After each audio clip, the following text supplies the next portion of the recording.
Hello there, and welcome to the Sleepy History Channel. Tonight, we journey into the world of the Trojan War. This is a story so old that history and legend have grown around it together. At its center stands a city that actually existed.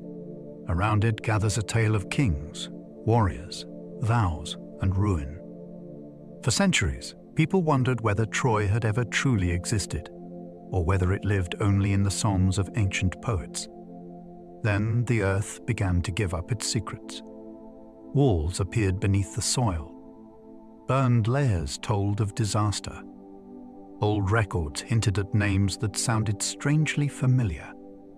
The deeper we look, the more fascinating the story becomes.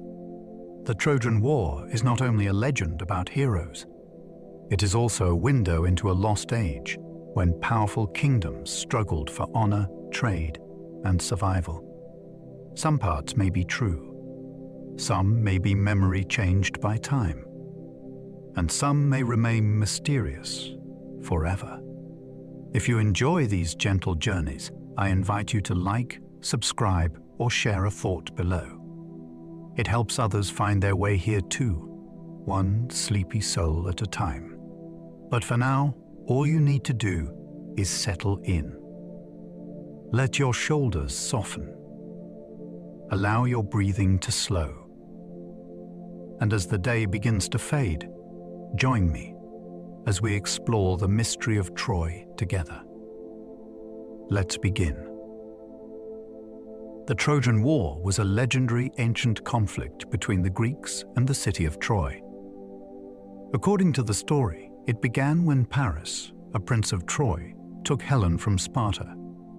Helen was married to King Menelaus, so the Greek kings gathered a huge army and sailed to Troy to bring her back. The war lasted for years, with famous heroes on both sides, including Achilles, Odysseus, Hector, and Priam. The Greeks could not break through Troy's strong walls, so they finally used a trick. They left behind a giant wooden horse, which the Trojans took inside the city. Greek soldiers were hidden inside it. That night, they opened the gates, and Troy was destroyed.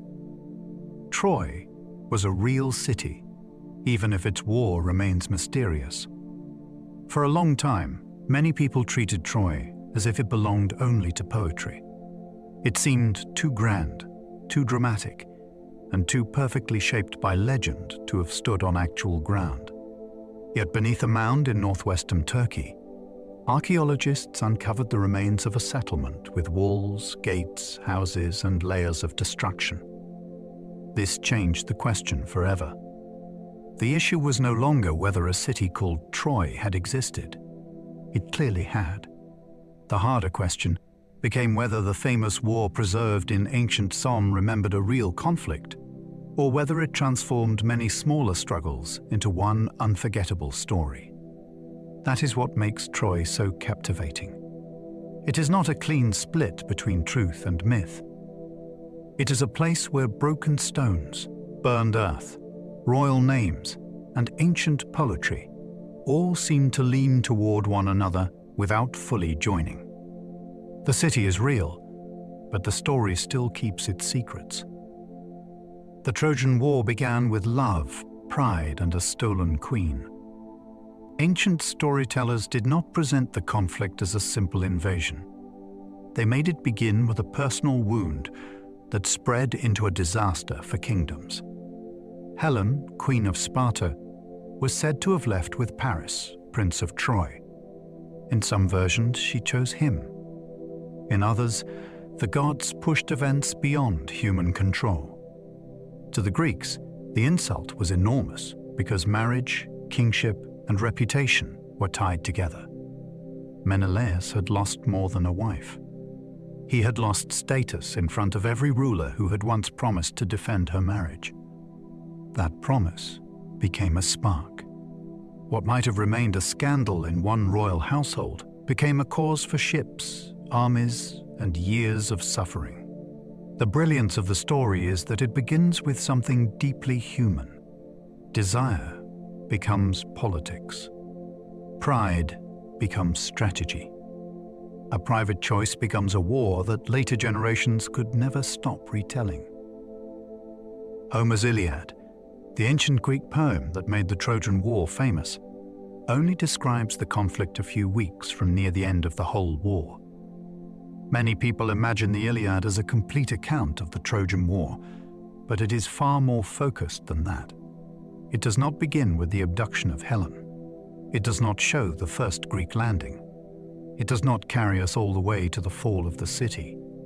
Instead, it enters the conflict near the end, when the Greek army is already exhausted and trapped in a long struggle. The poem concentrates on one explosive crisis inside the Greek camp. Achilles feels dishonored by Agamemnon, and his anger changes the fate of everyone around him. This narrow frame is part of the poem's power. Rather than racing through every famous episode, it slows down around rage, grief, loyalty, and loss. The whole war seems to press against the edges of the story. We feel the scale through absence, as if a vast world is waiting just beyond each scene. The famous wooden horse appears after Homer's Iliad has ended. The image most people associate with Troy is not actually part of the Iliad's main story. That surprises many listeners because the horse feels inseparable from the war.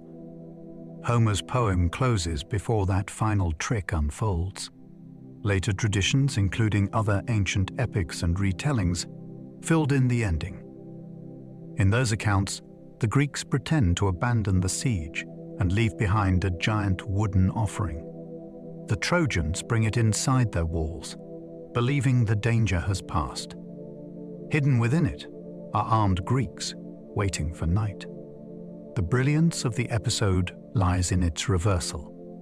A city that withstood years of open attack falls because it accepts a gift.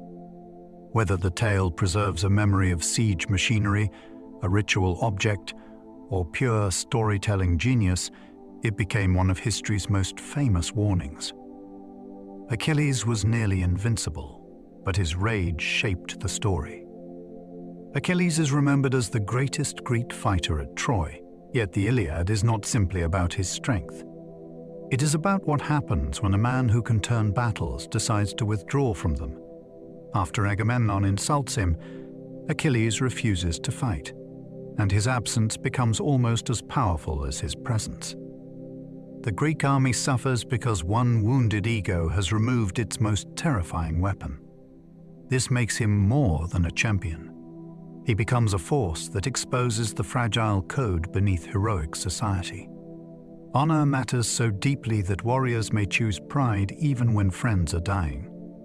Later legends made his body almost impossible to harm, except at one vulnerable point. Homer is more interested in a different vulnerability. Achilles can defeat enemies, but he cannot master grief. His story shows that the strongest person in the war may also be the one most dangerously ruled by emotion. Helen's beauty was blamed for launching 1,000 Greek ships. Helen became one of the most famous women in world literature because people turned her into the living cause of a war. Ancient poets described her as so beautiful that kings once competed for her hand, and armies later crossed the sea because of her. Yet the more closely you look, the more complicated she becomes. She is not simply a prize. In the Iliad, she speaks with shame, intelligence, and sorrow. She seems painfully aware that others see her as the reason for so much suffering. The phrase about ships came from later poetry, but it captured something powerful in the tradition. Helen represents the way societies can place enormous blame on one person while ignoring the ambition, rivalry, and fragile honor around her. Her beauty became a story people could point to. Behind it stood a whole world ready to turn desire into war. Archaeologists found Troy beneath a mound in modern Turkey. The place now identified with Troy is called Hisarlik, a raised mound near the Dardanelles in northwestern Anatolia. To the untrained eye, it once looked like an ordinary hill. Beneath it, however, lay the remains of cities stacked upon cities. Excavation revealed that people had lived there across many ages, building on top of what earlier generations had left behind. This was not a single lost palace waiting neatly under the soil. It was a complicated archive of human settlement. Houses, fortifications, pottery, and destruction levels appeared in sequence, each layer telling a different chapter. The discovery was thrilling because it placed the ancient story into a real landscape. The wind, the plain, and the nearby strait suddenly mattered. People could stand in the region and imagine why a fortified city there might have drawn attention from powerful neighbors. The legend had acquired a physical address. The city was destroyed and rebuilt again and again for centuries. Troy's ruins show a pattern that feels almost stubbornly human. Disaster did not end the place. After destruction, people returned. They cleared space, repaired walls, raised new buildings, and began again. This happened repeatedly across many centuries, which means Troy was not just a battlefield in memory.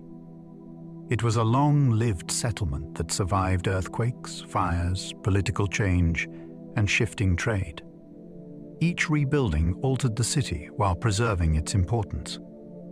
One generation stood on the foundations of another without always knowing the full depth beneath them. That makes the site feel less like a frozen legend and more like a living organism of stone and mud brick. It adapted because its location mattered. People kept choosing it, even after catastrophe. The repeated rebuilding also complicates the search for Homer's war. With so many destructions layered together, the question becomes not whether Troy fell, but which fall later stories remembered. Hittite records may preserve Troy's Bronze Age name as Wilusa. Far from the world of Greek poetry, the Hittite Empire kept written records on clay tablets in Anatolia. Some of those texts mention a place called Wilusa, which many scholars believe may correspond to Troy or its region. The possible connection is fascinating because it gives the city another voice. Instead of seeing Troy only through Greek legend, we glimpse it through the diplomacy of a powerful Bronze Age empire. These tablets speak of treaties, disputes, rulers, and frontier politics. They suggest that Western Anatolia was not a vague background for heroic tales. It was a real political landscape where kingdoms negotiated, rebelled, and sought protection. The name itself is one of the great thrills of the evidence. Wilusa sounds close to Ilios, one of the ancient Greek names for Troy. It is not absolute proof of the war, but it opens a door between archaeology, language, and international history. No one knows whether the Trojan horse was real or symbolic. The final trek against Troy has always invited questions because it is both unforgettable and strange. A huge wooden horse filled with warriors sounds like the perfect story device, but that does not mean it came from nowhere. Some have suggested it may remember a siege engine, perhaps given an animal name because of its shape or movement. Others think it could reflect a ritual offering that the Trojans accepted in a moment of fatal confidence. There is also an earthquake theory, because Poseidon was linked with horses and with the shaking of the ground. In that reading, the horse could symbolize destruction rather than a literal object. The truth remains out of reach. What matters is that the story captures a deep fear. A city can survive force and still be undone by interpretation. The Trojans looked at the object and chose the wrong meaning. That mistake became immortal. The war may remember a real conflict from the Bronze Age. Behind the poetry may lie a memory of the unstable world around the Eastern Mediterranean near the end of the Bronze Age. This was a time of palaces, sea routes, tribute, and fragile alliances. Powerful rulers depended on trade in metals, grain, timber, and luxury goods. A city near a strategic waterway could become valuable enough to fight over. The Trojan War, as later Greeks knew it, may not record one event in a simple way. It may preserve echoes of raids, rivalries, dynastic quarrels, and military pressure that were later shaped into a single grand narrative. This possibility is more intriguing than a simple yes or no. Myths often do not invent from nothing. They preserve emotional memories of real danger, then transform them through generations of performance. The result can be historically untidy, but culturally powerful. Troy may be a legend built around a genuine age of crisis. Homer probably sang stories that were already centuries old. The Iliad and Odyssey emerged from an oral tradition, which means their material lived in performance before it settled into written form. Singers did not simply read a fixed script. They inherited scenes, phrases, characters, and story patterns, then shaped them for audiences. By Homer's time, the world of the Bronze Age had already changed dramatically. Palaces had fallen. Writing systems had vanished and returned in new forms. Yet memory survived in song. This helps explain why the poems can feel ancient even within antiquity. They preserve details that seem to belong to an earlier warrior culture, while also reflecting the concerns of later Greek communities. The poet stands at a crossroads between past and present. He is not a reporter standing beside the battlefield. He is a keeper of inherited memory, turning old material into art so powerful that it became the foundation for how the war was imagined. The Greeks called Troy by several names, including Ilios. Ancient Troy did not live under one name alone. Greek tradition used names such as Troy, Ilios, and Ilio, and each one carried its own poetic weight. This can be confusing at first, but it reveals how deeply the city entered the ancient imagination. Ilios gave its name to the Iliad, which means the poem is literally tied to the city, even though its focus is Achilles' anger. The variety of names also reflects the way places change as languages, peoples, and storytellers encounter them. A city known through trade, war, memory, and song may gather several identities over time. Names are not just labels in ancient epic. They are signals of belonging. When poets chose one name over another, they could summon a particular tone or tradition. Troy became more than a location. It became a word shaped by centuries of fear, longing, pride, and loss. Troy stood near the narrow gateway between two powerful seas. The city's position near the Dardanelles helps explain why it mattered. This waterway connects the Aegean world with the route toward the Black Sea, making it one of the most significant passages in the ancient region. A settlement watching that corridor would not need to be enormous to be important. It could benefit from movement, exchange, and contact between different peoples. Merchants, sailors, envoys, and warriors all had reasons to care about such a place. Geography gave Troy a kind of leverage. It stood close to a crossing point between worlds, while land and sea routes came within reach of each other. This setting makes the old stories feel less fantastical. A long conflict over honor may be poetry, but competition around a strategic passage is entirely believable. Troy's power may have begun with something simple and enduring. It stood where others needed to pass. Whoever controlled Troy could influence trade between continents. Bronze Age wealth depended on movement. Metals, crafted goods, food supplies, textiles, and prestige objects traveled along routes that linked distant communities. Troy sat near a region where Asia and Europe approached one another across water. Control there could bring advantage, even if that control was indirect. A city did not have to close a strait like a modern fortress to matter. It could tax movement, host traders, offer protection, or become a political partner worth courting. Influence often grows in places where geography narrows choice. This helps us see why a fortified settlement in that landscape might attract attention from larger powers. The legend speaks of beauty and revenge, but history also asks about access and profit. behind the heroic language may stand the practical reality of trade. Ships needed safe routes. Rulers wanted wealth.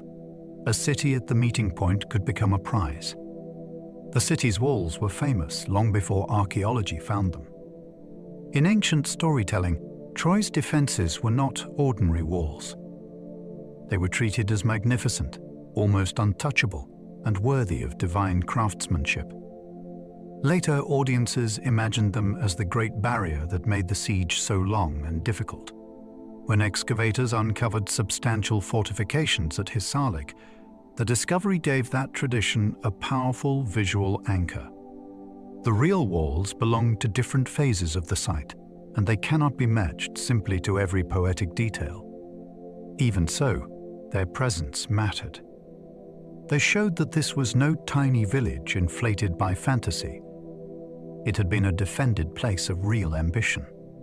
Thick stone foundations, carefully planned gates, and elevated positions could impress enemies and visitors alike. Walls in the ancient world were statements as well as protection. They announced power, labor, and confidence. In Troy's case, they also became the physical symbol of the problem the Greeks had to solve.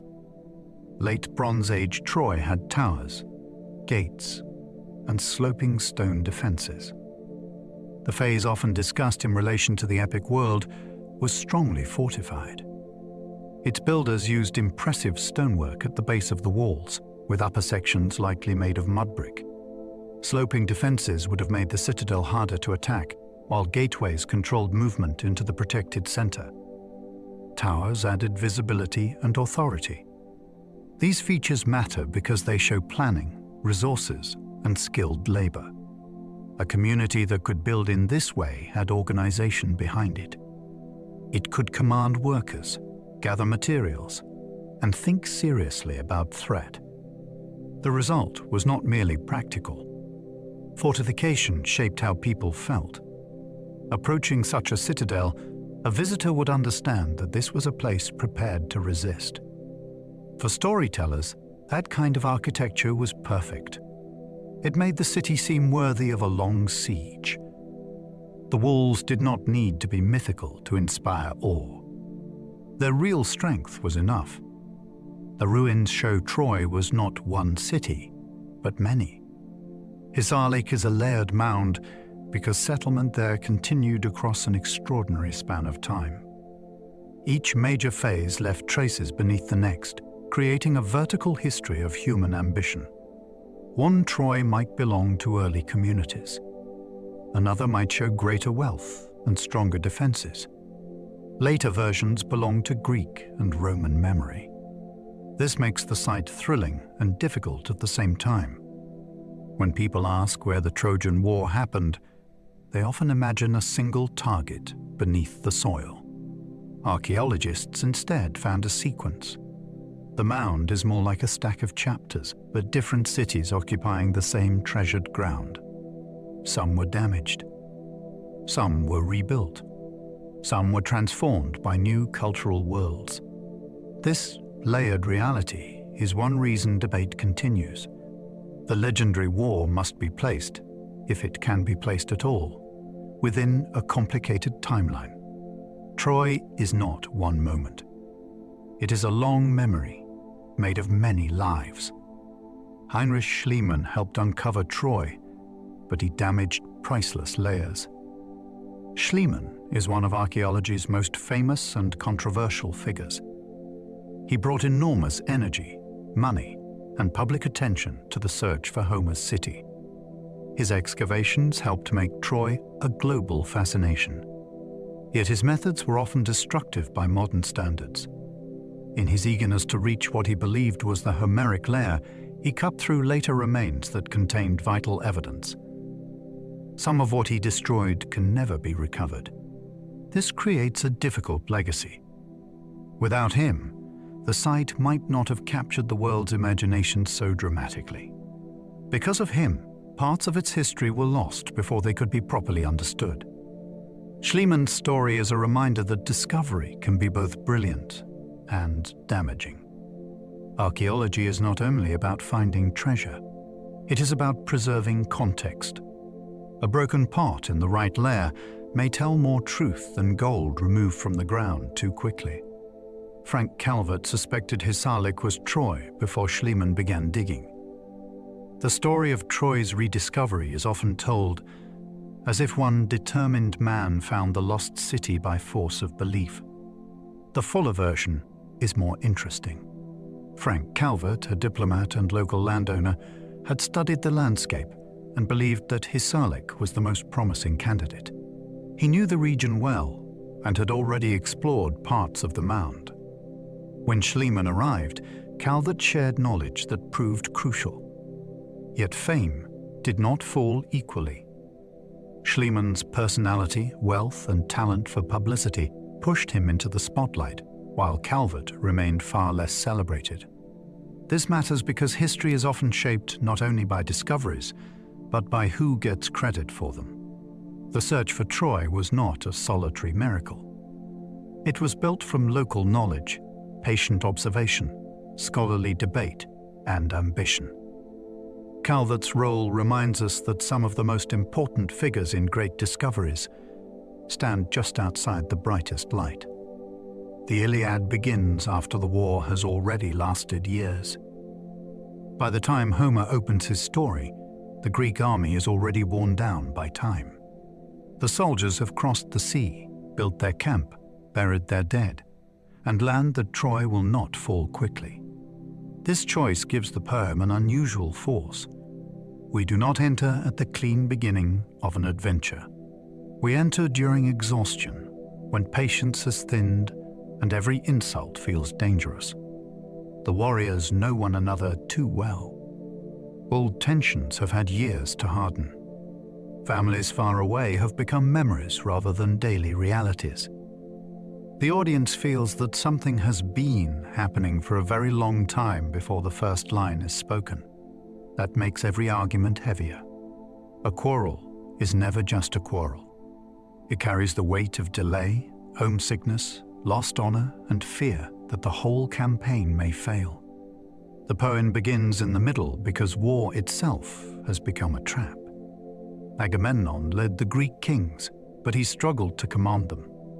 The Greek army was not a modern force with one neat chain of command.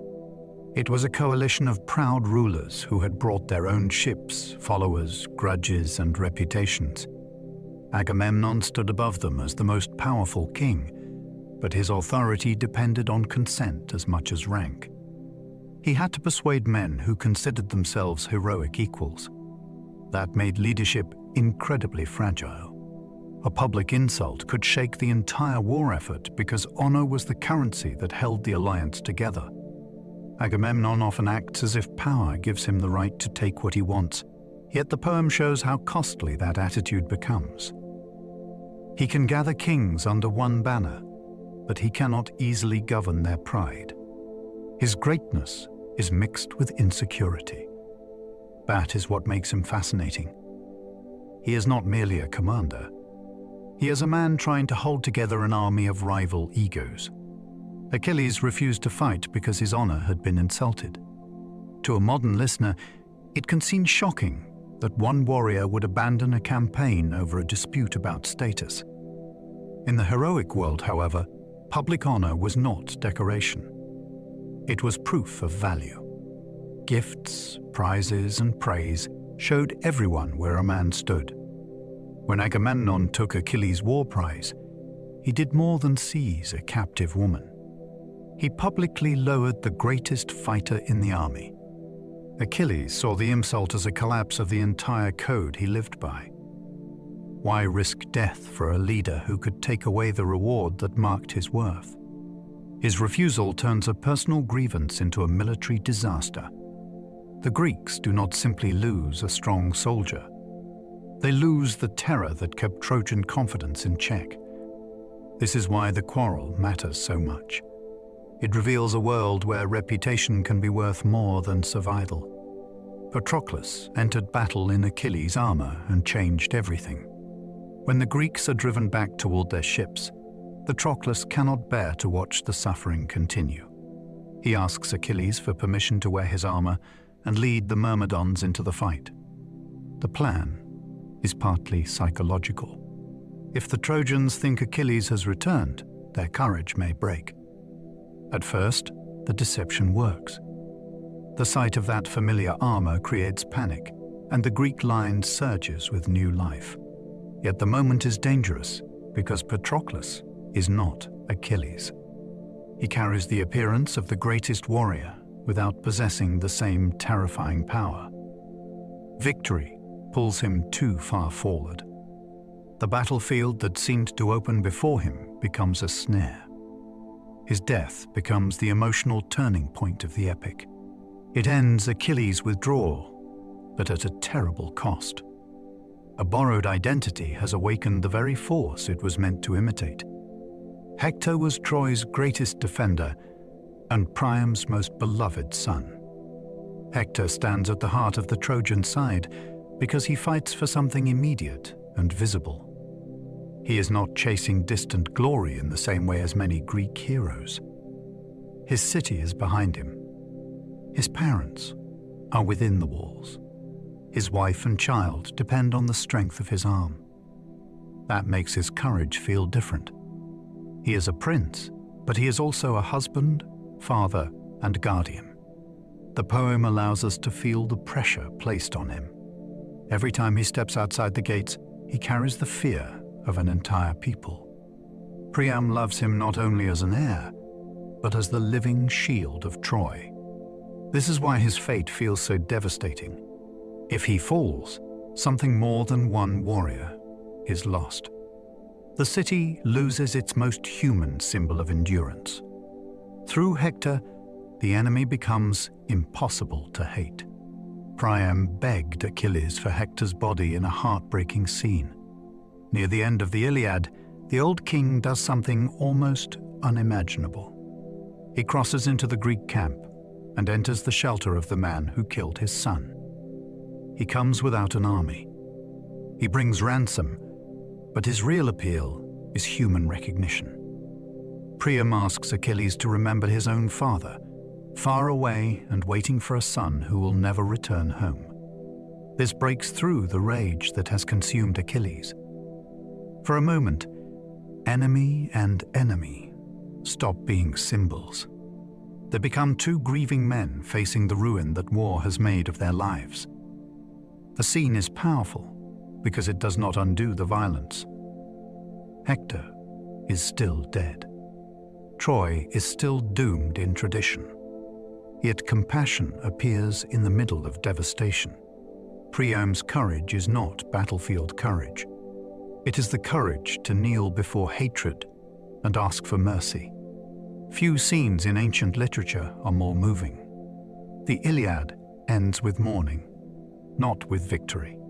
A listener expecting a triumphant conclusion may be surprised by the poem's final movement. It does not end with the city burning. It does not end with Greek celebration. It closes around the funeral of Hector, where grief settles over Troy like a final human truth. This choice changes the meaning of the entire epic.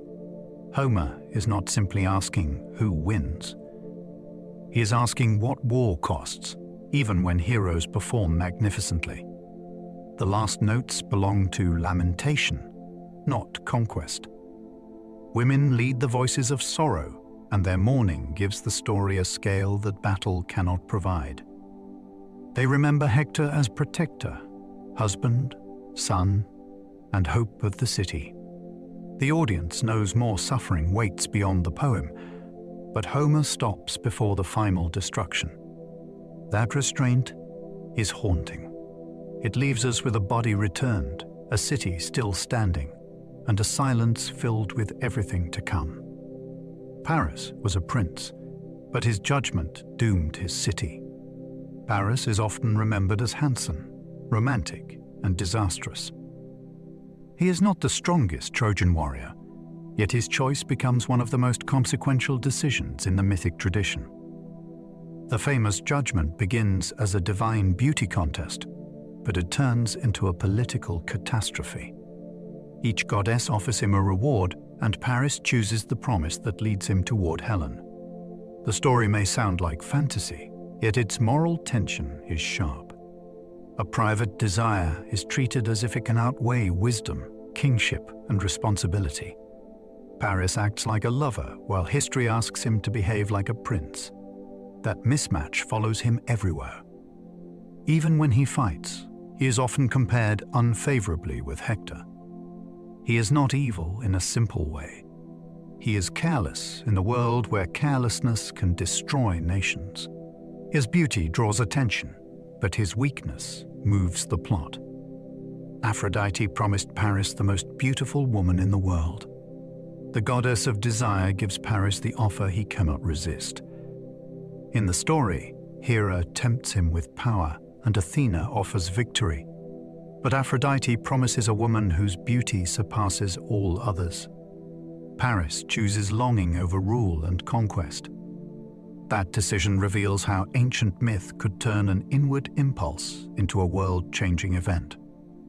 Desire is not presented as small or harmless. It is a divine force that can overrule judgment, weaken duty, and pull kingdoms into danger. Aphrodite's gift is also troubling because Helen is already married. The prize is not an object waiting freely to be claimed. She belongs within a royal household whose bonds carry political weight. This makes the promise explosive from the beginning. Paris thinks he is receiving love, but the gift arrives entangled with insult and obligation. The goddess gives him what he wants, and the cost spreads far beyond him. Helen may have gone willingly, unwillingly, or somewhere in between. Ancient versions never fully settle the question of Helen's agency. That uncertainty is one reason she remains so fascinating. In some traditions, she is swept away by passion. In others, she is taken by force or manipulated by divine power. There are even stories where a phantom travels to Troy while the real woman waits elsewhere. Each version changes the moral center of the war. If Helen chose to leave, she becomes a figure of dangerous desire. If she was abducted, she becomes a victim of politics and myth-making. If the gods overruled her, human blame becomes unstable. The Iliad itself gives her a voice marked by regret, intelligence, and self-reproach. She understands how others see her, yet she also seems trapped inside a story larger than her own will. That is the power of Helen. Everyone claims to know what she means, but she keeps escaping simple judgment. Menelaus called on old oaths to gather the Greek army. Before Helen's marriage, many powerful suitors had wanted her. Her father feared that choosing one man could create violent rivalry among the rest. According to later tradition, Odysseus proposed a solution. Every suitor would swear to defend the marriage of whoever was chosen. When Helen became the wife of Menelaus, that oath seemed like clever insurance against conflict. Years later, it became the legal and moral engine of war. Menelaus could demand support because the promise had already been made. This detail gives the expedition a chilling sense of inevitability. The men who once hoped to win Helen now had to fight for the husband who did. An oath spoken at a wedding turned into a summons for ships. Ancient stories understood promises as living things. They could sleep for years, then wake with terrible force. In this case, a safeguard against chaos helped create a greater one. Odysseus tried to avoid the war before becoming its cleverest hero. Odysseus is famous for intelligence, but the traditions around him often begin with reluctance. He does not rush eagerly toward Troy in every version. One story says he pretended to be mad when recruiters came for him, plowing a field in a ridiculous way to avoid joining the expedition. His trick failed when his infant son was placed in the path of the plow. Odysseus swerved, proving his sanity. The episode is memorable because it shows a hero already defined by cunning before the war begins. It also complicates him. he is not merely a brave adventurer hungry for fame. He understands the cost of leaving home. Once forced into the conflict, however, his mind becomes indispensable. He negotiates, deceives, plans, and survives. The irony is wonderful. The man who tried to escape the war becomes one of the figures most responsible for helping the Greeks endure it. Achilles reportedly hid among women before being discovered by trickery. Later myths describe a young Achilles being concealed on the island of Scyros to keep him from sailing to Troy. His mother, Thetis, knew that glory would come with danger, and she tried to hide him from fate. Disguised among the daughters of King Lycomedes, he seemed beyond the reach of recruiters. Then Odysseus arrived with a clever test. He displayed ornaments and fine goods, but he also placed weapons among them. When a sudden alarm sounded, Achilles instinctively reached for arms rather than decorations. His nature revealed him.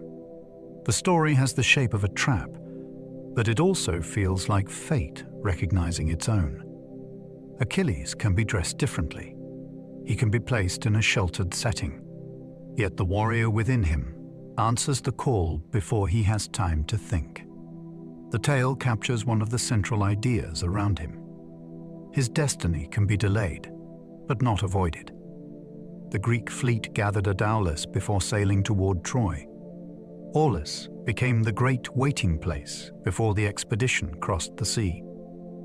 In later tradition, this was where the assembled force stalled, full of ships and warriors but unable to depart.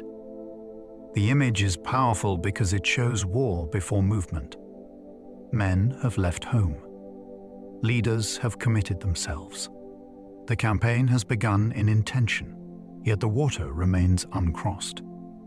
Aulis is a threshold, and thresholds are dangerous in myth. The army is no longer ordinary society, but it has not yet become the force that will stand before Troy. Tension gathers there. Rival kings must share space. Supplies must hold. Priests watch signs. Everyone understands that once the fleet leaves, return is uncertain. The place matters because it turns departure into drama. Ancient audiences knew that great journeys often demand a price before they begin. At Aulis, the cost of war starts to reveal itself before the first battle. Ancient storytellers said bad winds trapped the army before departure.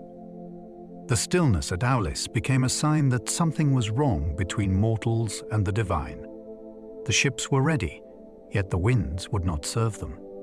For a seafaring world, this was not a small inconvenience. Without favorable weather, power meant nothing. Kings could command men, but they could not command the air. The trapped fleet creates a striking contrast. Hundreds of warriors are prepared for violence, but they are helpless before an invisible barrier. Myth turns that helplessness into moral pressure. The delay suggests that the expedition is already stained by offense, debt, or divine anger. It also reminds us how dependent ancient warfare was on conditions beyond strategy. A campaign could be halted by forces no council could overrule. The army's ambition gathers against a windless shore, and the pause becomes more frightening than action. The sea will open only when the story has taken something from them. Iphigenia's sacrifice became one of the war's darkest legends. In one of the most haunting traditions, Agamemnon is told that the fleet cannot sail unless he sacrifices his daughter. The reason varies across versions, but the emotional horror remains constant. A father must choose between his child and the campaign he leads. Some stories say Iphigenia is deceived into coming to Aulis with the promise of marriage. Others soften the ending by having a goddess rescue her at the last moment. Even then, the legend never loses its darkness. It exposes the monstrous pressure behind heroic glory. Before spears clash at Troy, a family is broken by the demands of command. The episode also stains Agamemnon's return because such an act cannot disappear from memory. It waits at home, where grief and vengeance take root. The war is often introduced through beauty and honor. But Iphigenia's story shows the cost paid by those who never chose the battlefield. The Trojan side included allies from across Anatolia and beyond. Troy did not stand entirely alone in the epic tradition. The poems imagine allied peoples arriving from neighboring regions to help defend the city. This detail gives the conflict a wider horizon. Troy is not merely a royal household under siege. It is part of a network of relationships, obligations, and regional loyalties. Some allies come from lands that would have sounded distant and intriguing to Greek audiences. Their presence makes the battlefield feel larger than a duel between two famous peoples. It becomes a meeting ground for many communities drawn into one crisis. This also fits what we know about the Bronze Age world, where smaller powers often depended on alliances with stronger neighbors. For the story, the allies add variety and pathos. Each warrior who falls has come from somewhere. Each death sends sorrow outward, beyond Troy's walls. The war expands through them into a whole map of loss. The Iliad gives enemies dignity, grief, and unforgettable humanity. One of the most remarkable things about Homer's poem is that it does not make the Trojans into monsters. They are the opposing side, but they speak with tenderness, fear, pride, and love. We see fathers worrying for sons, wives dreading widowhood, and warriors questioning what courage demands. This generosity gives the epic its lasting depth. The audience may know that Greek heroes stand at the center of the tradition, yet the Trojans often receive some of its most intimate moments. Hector is not reduced to an obstacle. Andromache is not treated as background sorrow. Priam is not merely an enemy king. Through them, the poem refuses the easy comfort of hatred. War becomes more tragic because both sides are recognizably human. That is why the Iliad still feels modern in its emotional force. It understands that the person across the battlefield may have a home as vivid as your own. Zeus does not simply favor one side throughout the war. The king of the gods stands above the conflict, but his role is not straightforward. He weighs promises, honors petitions, watches fate, and responds to pressures from other immortals. At times he allows Trojan success because Thetis has asked him to honor Achilles by hurting the Greeks. At other moments, he knows events must move toward outcomes that even he does not casually overturn. This makes Zeus less like a simple team supporter and more like a ruler managing a universe of competing claims. His power is immense, yet the poem often shows him surrounded by tension. The other gods argue. Mortal destinies press forward. Old obligations matter. His position gives the war a cosmic dimension without making it feel orderly. The battlefield below is chaotic, and Olympus has its own conflicts. Zeus can tilt the balance, but he does not turn the story into a simple contest of favorites. Athena repeatedly helps the Greeks through strategy and divine force. Athena's presence in the war is not merely about strength. She represents intelligence sharpened into action. When she supports Greek heroes, her aid often comes through courage, timing, disguise, or a sudden clarity in the mind. She can restrain a hand before violence erupts. She can urge a warrior forward at the exact moment when hesitation would be fatal. Her power feels especially suited to a conflict where decisions matter as much as blows. Athena does not just make men stronger. She makes them more effective. This is why she pairs so naturally with figures like Odysseus and Diomedes, who rely on more than raw force. Her interventions also show how ancient audiences imagined excellence. Skill in battle was not purely physical. It required perception, discipline, and the favor of a goddess who understood tactics. Under Athena's gaze, cleverness becomes a sacred weapon. Apollo protects Troy and sends plague through the Greek camp. Apollo enters the Iliad with terrifying precision. A priest has been dishonored, and the god answers the insult by striking the Greek army with disease. His arrows do not need to be seen to be deadly. Men and animals suffer, and the camp learns that divine anger can be as dangerous as any Trojan spear. This opening gives Apollo a powerful role from the start. He is linked with prophecy, healing, music, and sudden destruction, which makes him one of the most complex gods in the poem. His support for Troy is not random. He often appears as a defender of order when sacred respect has been violated. The plague scene also shifts the scale of the war. Before the main human quarrel fully unfolds, the Greeks are reminded that they fight in a world where ritual failure can bring disaster. Apollo's invisible arrows make arrogance feel very small. Hera's hatred of Troy begins with the judgment of Paris. Hera's hostility toward Troy grows from an insult that began among the gods. When Paris chose Aphrodite as the fairest, he rejected Hera's offer and wounded her pride. For an immortal queen, this slight did not fade like ordinary embarrassment. It hardened into lasting opposition. Myth often gives divine emotions enormous consequences, and Hera's anger is one of the forces that keeps pressure on Troy. She does not view the city neutrally. To her, its prince made a choice that deserves punishment. This makes the war feel deeply unfair from a human perspective. Mortals suffer because divine vanity has entered political life. Yet that unfairness is central to the epic world. People live under powers greater than themselves, and those powers have personalities.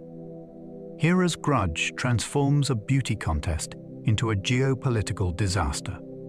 It shows how myth turns offended dignity into a storm that can break cities.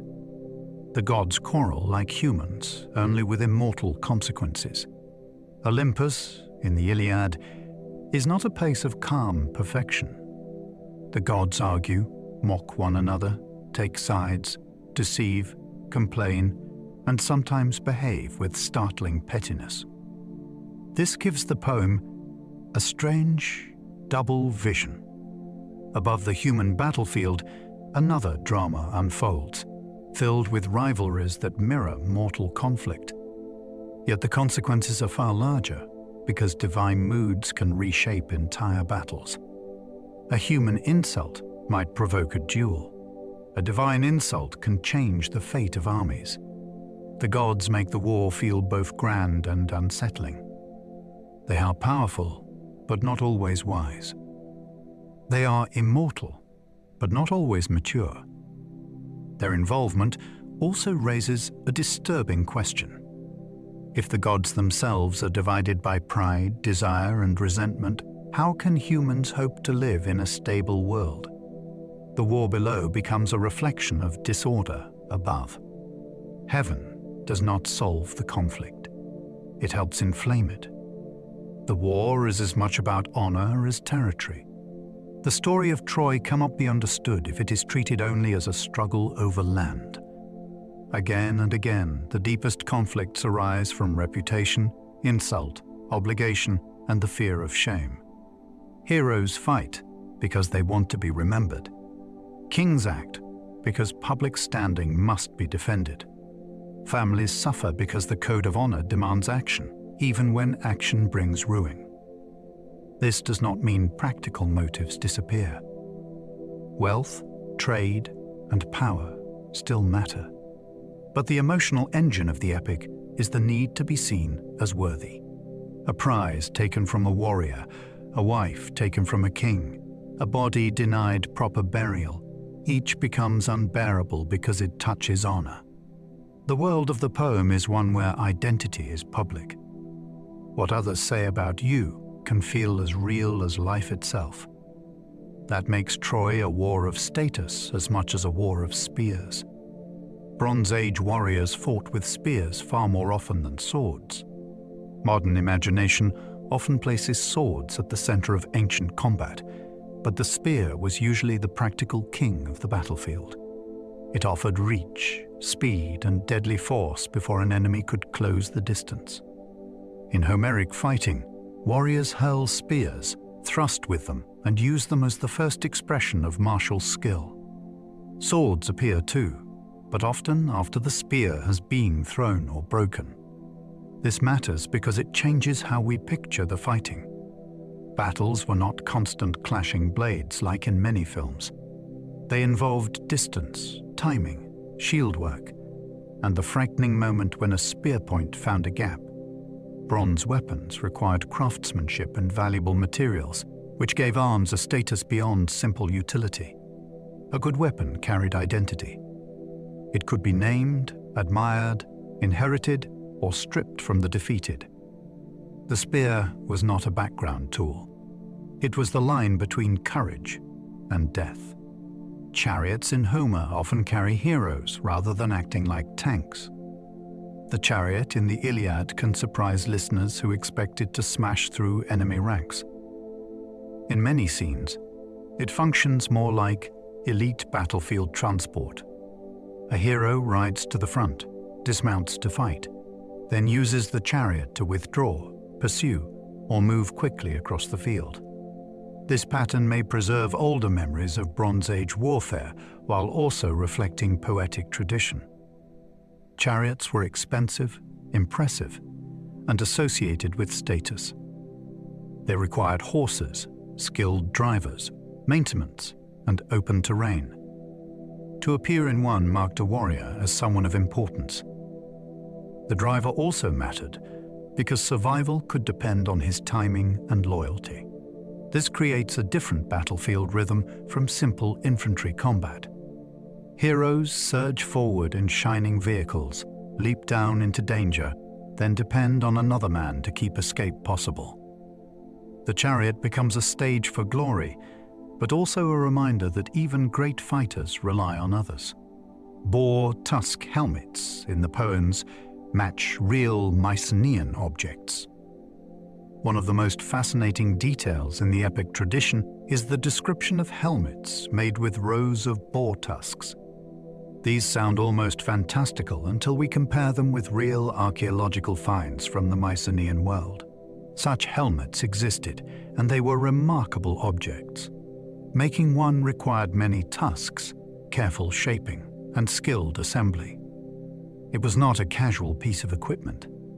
It represented hunting, craft, wealth, and martial display all at once. The survival of this detail in poetry is thrilling because it may preserve a memory of an older warrior culture. By the time the poems took their familiar form, such equipment may already have felt antique. Yet the image remained alive in song.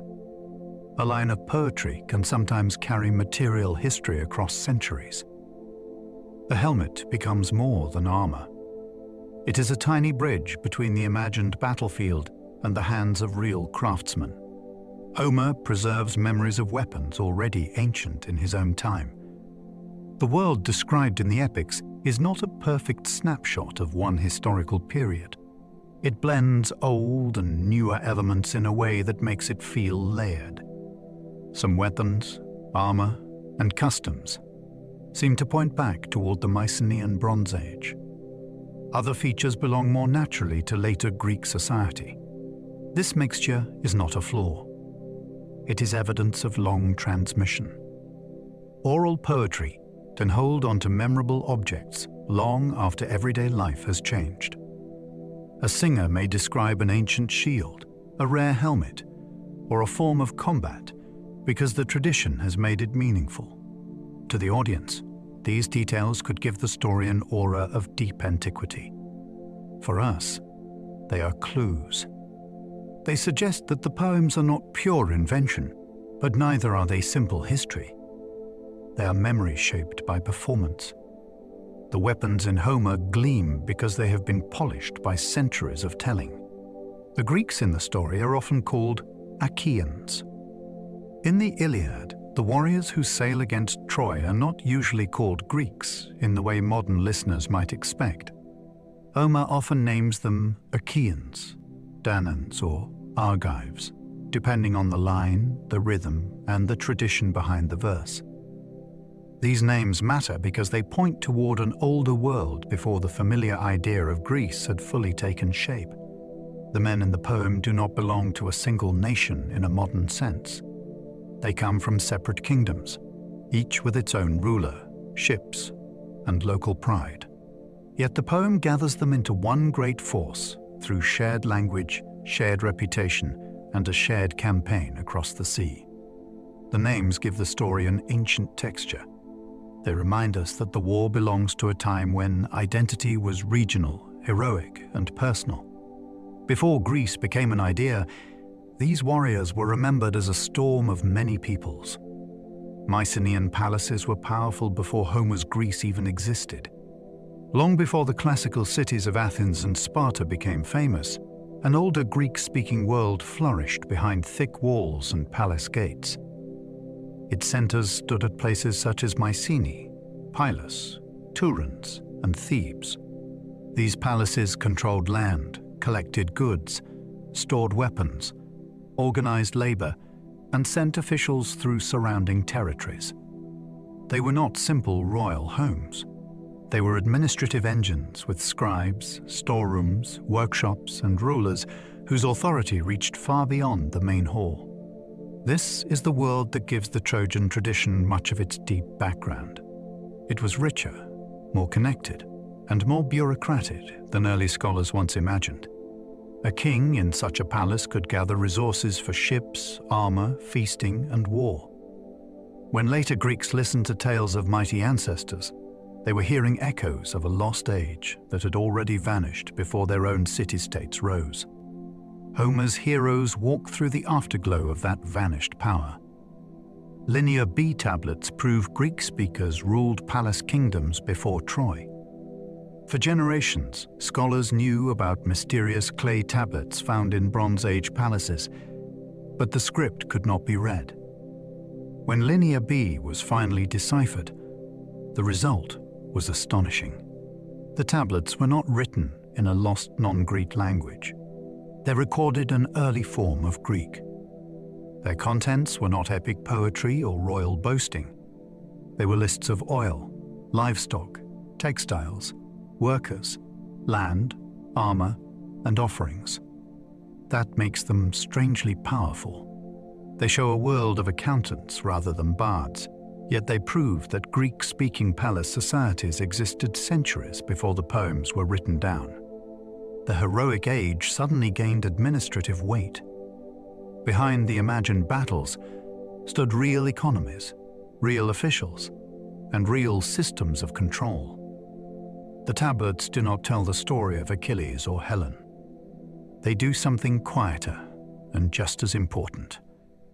They show that the kind of world that could remember such figures was historically possible. The world behind the war collapsed around the 12th century before Christ. Near the end of the Bronze Age, many great centers around the eastern Mediterranean suffered destruction, decline, or abandonment. Palaces burned. Trade networks weakened. Writing disappeared in some regions. Kingdoms that had seemed solid suddenly became fragile. This wider collapse gives the Trojan tradition a dramatic historical backdrop. The age remembered in heroic poetry was not followed by smooth continuity. It ended in disruption so severe that later Greeks looked back across a deep cultural break. That break may be one reason the stories grew so powerful. A lost world became available to imagination. The ruins of palaces and the memory of old rulers could be reshaped into tales of champions. The timing does not prove the exact events of the war, but it helps explain the mood around it. Troy belongs to a horizon of endings. Its story feels like the last blaze of an age already moving toward darkness. Troy may have suffered during a wider age of Mediterranean crisis. If Troy was damaged during the same turbulent era that affected many other centers, then its fall may have been part of a much larger pattern. The Late Bronze Age was a connected world, which meant trouble could travel. Drought, migration, piracy, internal revolt, disrupted trade, and palace warfare may all have played roles in different regions. A city near important routes would have felt those pressures sharply. This possibility makes Troy feel less isolated. Instead of a single romantic siege floating outside history, we can imagine a settlement caught in a chain reaction that reached across seas and kingdoms. The famous war may be the poetic memory of one local crisis within a wider collapse. That does not make the legend smaller. It makes it more haunting. A city's destruction becomes part of a continental unraveling. The tale of Troy may preserve the human face of an age when old systems failed. Earthquakes may explain damage in one of Troy's ancient layers. Archaeologists have found evidence suggesting that one phase of the city may have been badly damaged by seismic activity. This matters because Western Anatolia sits in the region shaped by powerful geological forces. Walls can crack, towers can shift, and buildings can fall without an enemy lifting a spear. For a place later wrapped in war legend, earthquake damage raises fascinating questions. Ancient people often explained disasters through divine anger, especially when the ground moved beneath them. In Greek tradition, Poseidon was linked both with horses and with earthquakes, which makes the connection to Troy especially suggestive. If a quake weakened a city, attackers might have taken advantage later. Or the memory of sudden destruction may have merged with stories of siege. The stones cannot tell us exactly what people believed in the moment. Still, the possibility is gripping. Troy may have fallen more than once to forces deeper than politics. Fire destruction at Troy later strengthened belief in a historical siege. Banned layers carry emotional force because they look like evidence of catastrophe. At Troy, traces of fire in certain phases encouraged the idea that a violent destruction might stand behind the legend. Fire can follow battle, accident, earthquake, or abandonment, so it must be interpreted carefully. Even so, burned buildings speak to the imagination. They suggest heat, panic, collapse, and a sudden break in ordinary life.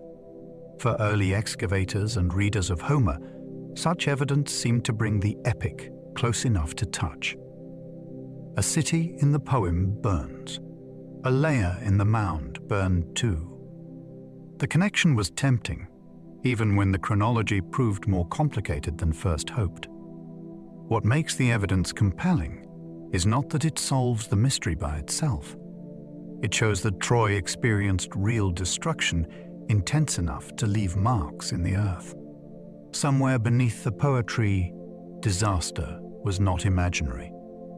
The evidence supports a real city, not a simple fairy tale. The fascination of Troy lies in the way different kinds of evidence overlap without completely closing the case. Archaeology shows a fortified settlement in a highly strategic region. Ancient texts preserve memories of a city at that location. Hittite records may point to related political realities in Western Anatolia. The epic tradition turns that world into a story of kings, oaths, heroes, and loss. Taken together, these strands do not prove every famous episode. They do not turn poetry into a documentary. What they do prove is more interesting. The legend grew around a place that mattered. Troy was not invented from empty air. It had walls, inhabitants, neighbors, dangers, and a long history of rebuilding after destruction. The tale may have expanded beyond recognition, but its roots reach into real ground. That is why the subject remains so captivating. It stands between imagination and evidence, refusing to become only one thing. A single perfect Trojan War has never been proven archaeologically. The dream of finding one unmistakable lair that matches the epic exactly has never been fulfilled. Archaeology rarely works so neatly, especially at a site as complex as Troy.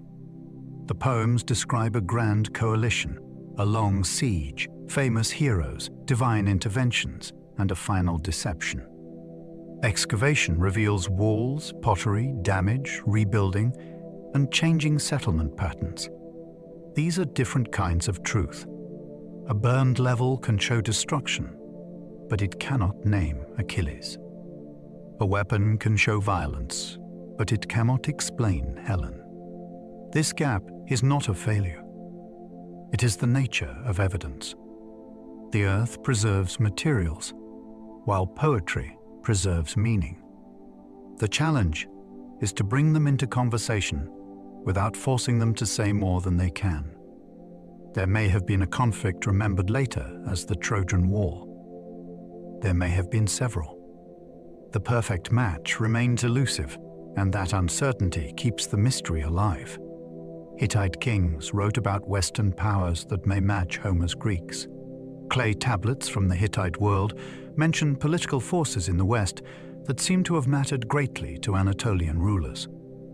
Among the most intriguing names is Achilles, which many scholars connect with the Achaeans of Greek tradition. If that link is correct, then the world behind Homer was not isolated from the great empires of the Near East. Mycenaean rulers may have dealt, directly or indirectly, with Hittite power. The documents speak in the language of diplomacy, complaint, alliance, and tension. They are far removed from the emotional world of epic, yet they suggest a real arena where Western sea powers and Anatolian kingdoms interacted. This is thrilling because it lets us glimpse the Trojan horizon from outside Greek memory. The wall poems are full of heroic speeches, but the tablets show a world of letters and rulers watching one another carefully. Legend may have grown from genuine international friction. Ohiawa may be the Hittite name for Achaean Greeks. The possible connection between Ohiawa and Achaea is one of the most exciting linguistic clues in the whole debate. In Homer, Achaeans are among the names used for the Greek attackers. In Hittite documents, Ohiawa appears as a significant Western power whose influence reached into Anatolian affairs. The similarity is not merely a sound that happens to echo. It fits a broader picture in which Mycenaean Greeks were active across the Aegean and sometimes involved in the politics of Western Anatolia. Scholars still debate details, but the possibility changes how we imagine the heroic age. The people later remembered in song may also appear, in altered form, in the records of a rival diplomatic world. That is a rare and wonderful feeling in ancient history.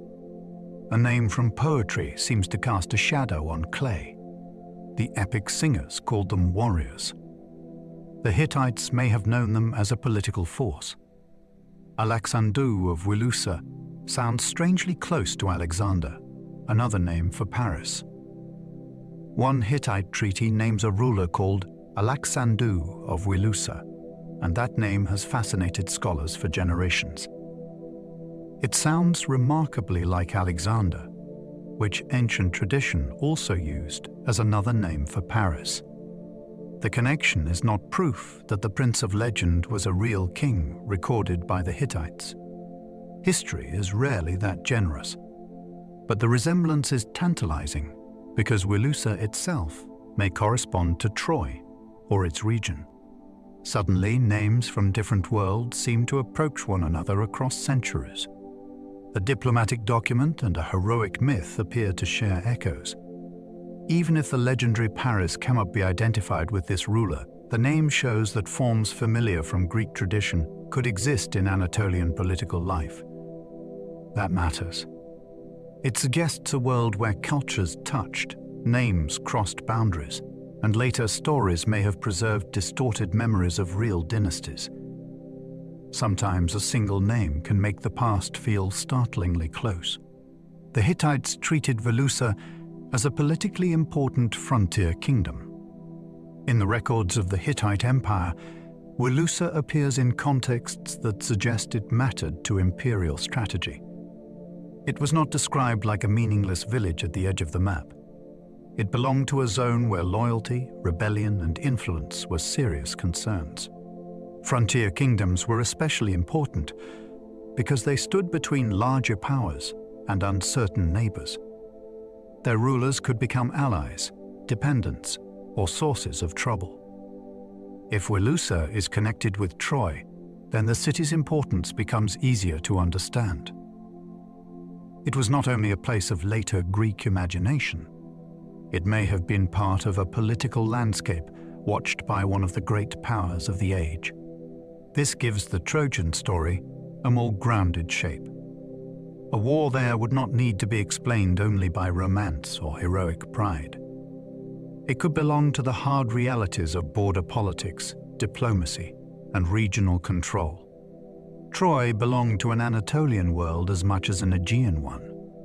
Because the story reached us mainly through Greek poetry, it is easy to imagine Troy as if it were simply a Greek-style city on the wrong side of the battlefield. The historical setting was richer than that. Troy stood in northwestern Anatolia, a region connected with inland powers, coastal exchange, and cultural mixtures that were not identical to the Greek mainland.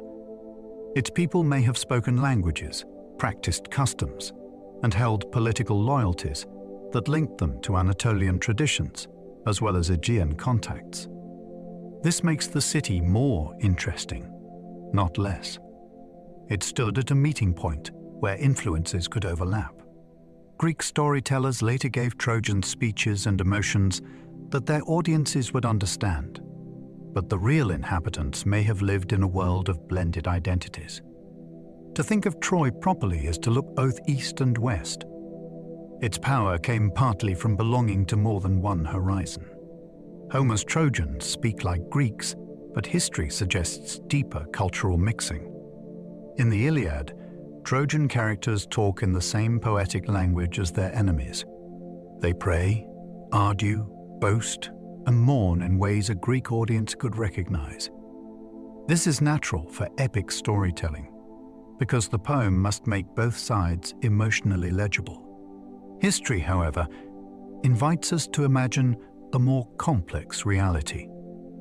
The actual people of Troy may have belonged to a mixed cultural environment shaped by Anatolian, Aegean, and local influences. Their names, alliances, burial customs, and material culture do not need to fit into one simple category. Ancient borderlands rarely do. This makes the poem's humanization of the Trojans even more fascinating.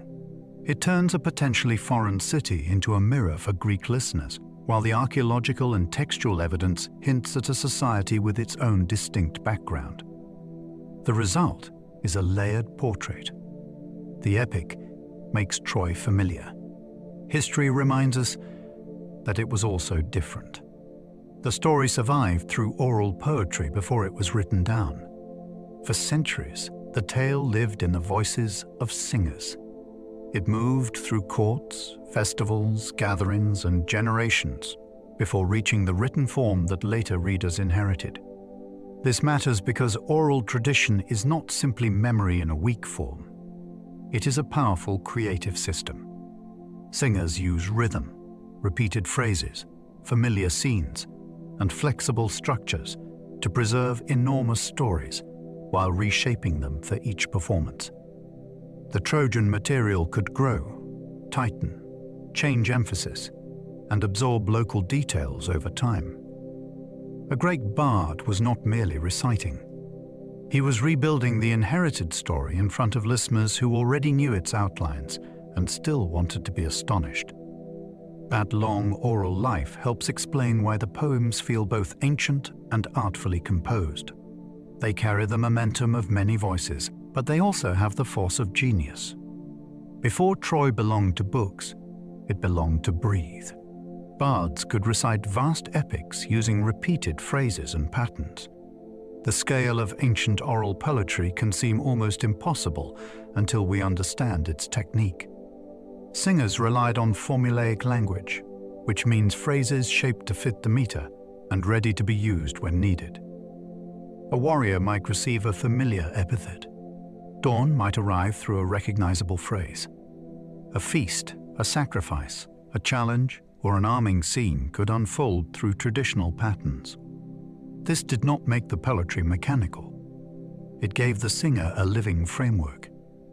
Within that framework, memory and improvisation worked together. The bard could move through a massive story because the language itself helped carry him. Audiences, too, found pleasure in return. A familiar phrase did not feel lazy. It felt like a doorway back into the epic world.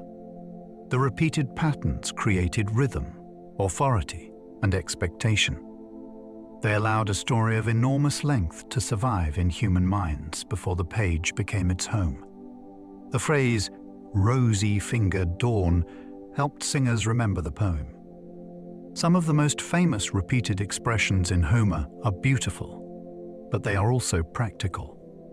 A phrase used for daybreak could fit the poetic meter and appear whenever the story needed morning to arrive.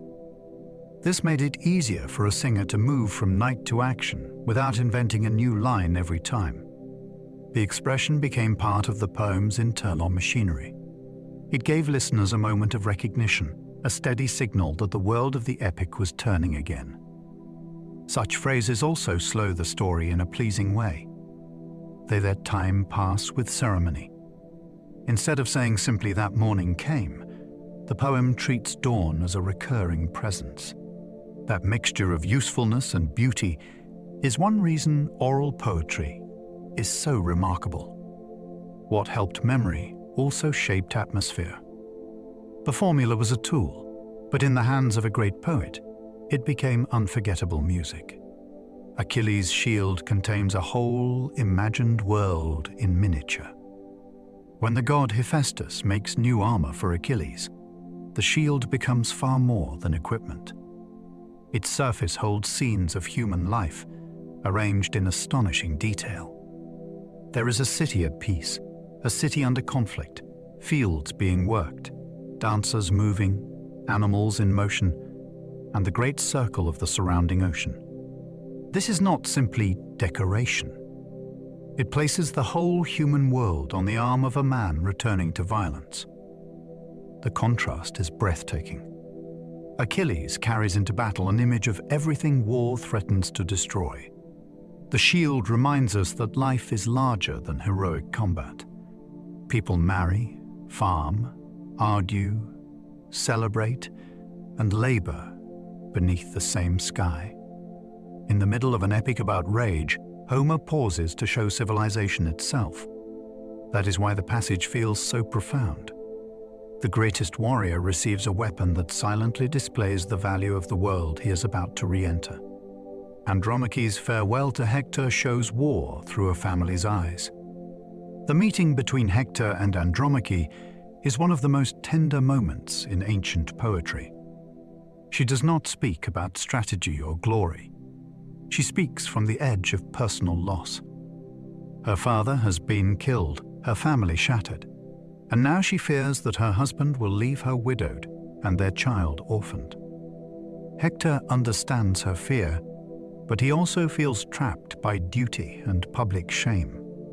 He cannot remain safely inside the walls without becoming someone he cannot respect.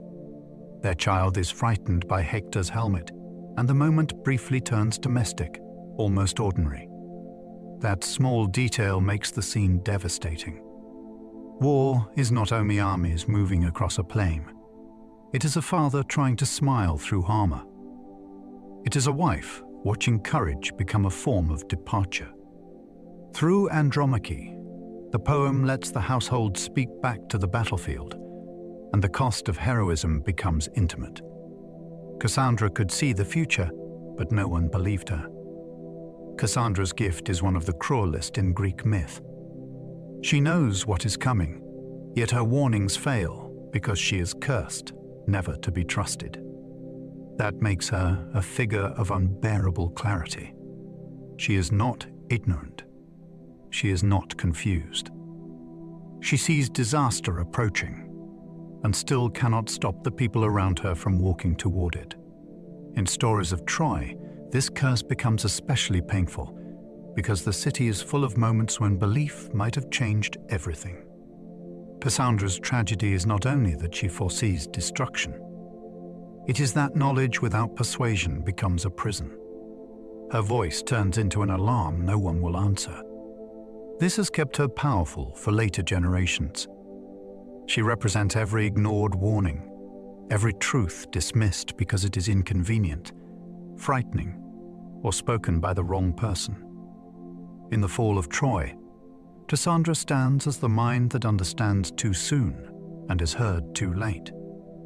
Laocoon warned against the horse and became a symbol of ignored truth. Laocoon is remembered for recognizing danger when others saw salvation. In the famous tradition, he urges the Trojans not to trust the wooden offering left by their enemies. His warning cuts directly to the heart of the matter. Why would besiegers leave a gift unless the gift itself carried danger? In some versions, he even strikes the horse with a spear, proving his suspicion through sound or movement. Then divine forces punish him, and the Trojans misread that punishment as proof that he was wrong. This is what makes the episode so gripping.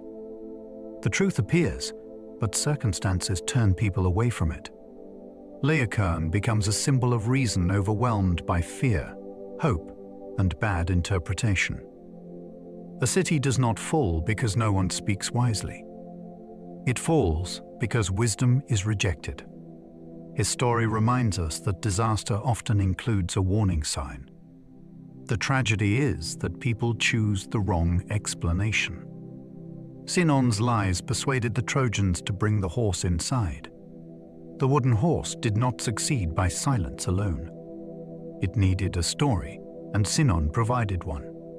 In later accounts, he appears as a Greek left behind to deceive the Trojans. He presents himself as a victim of his own people, someone who has escaped danger and now reveals their secrets. This performance is brilliant because it gives the Trojans what they desperately want. They want proof that the Greeks have gone. They want to believe the strange object is sacred rather than threatening. Sinon's lie enters that emotional opening. He does not simply tell a falsehood. He shapes a believable world around it. The power of the episode lies in how human the deception is. The Trojans are not foolish because they lack intelligence. They are vulnerable because relief has made them eager. After years of pressure, hope becomes dangerous. Sinon wins because his story fits the truth they long to hear. The horse may reflect siegecraft, ritual offering, or pure deception. The wooden horse has inspired explanations for centuries because it feels too strange to leave unquestioned. Some imagine it as a poetic memory of an actual war machine, perhaps a covered device used to approach or breach defenses. Others see a religious object connected with offerings, vows, or the sacred status of horses in ancient belief. Another possibility is that the whole tale dramatizes deception itself, turning a clever stratagem into a memorable image that no audience could forget. These interpretations do not cancel one another as neatly as we might like. A story can gather meanings over time. It can begin in practical memory, absorb ritual symbolism, and become a lesson about trust. That flexibility is part of the horse's power.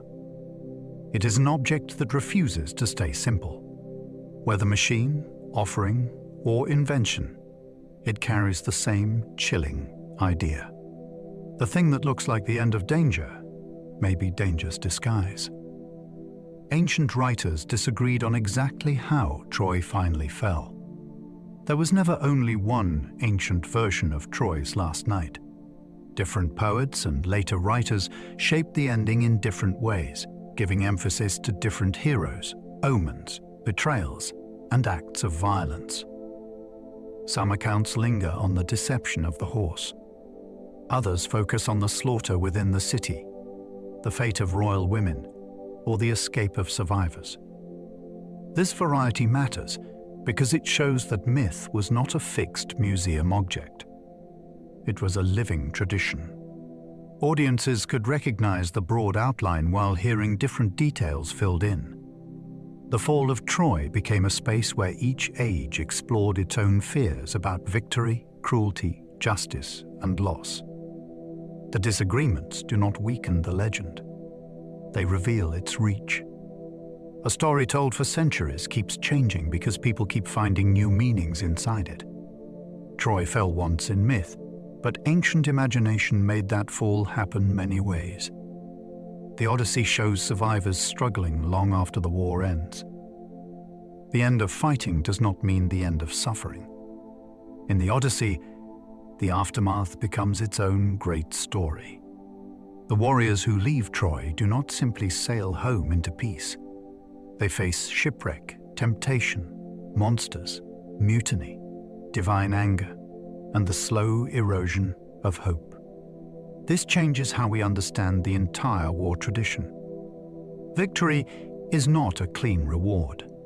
It is a doorway into another kind of trial. The poem follows one man most closely, but the broader idea is larger than Odysseus. War scatters people. It delays return.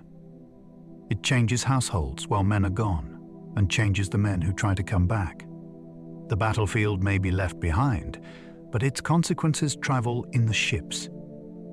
This is one reason the Trojan cycle feels so complete.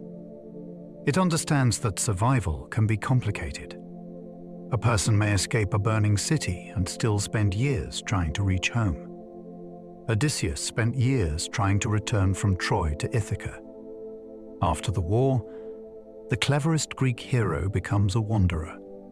His journey home takes him through a series of ordeals that test every part of his character. Strength helps only sometimes. More often, he needs patience, disguise, language, restraint, and the ability to read danger before it closes around him. Ithaca is always the goal, but distance in the poem is not measured only by sea. It is measured by temptation and delay. Odysseus must resist forgetting who he is. He must carry the idea of home through places that threaten to erase it. This makes his return deeply human, despite the marvelous episodes around it.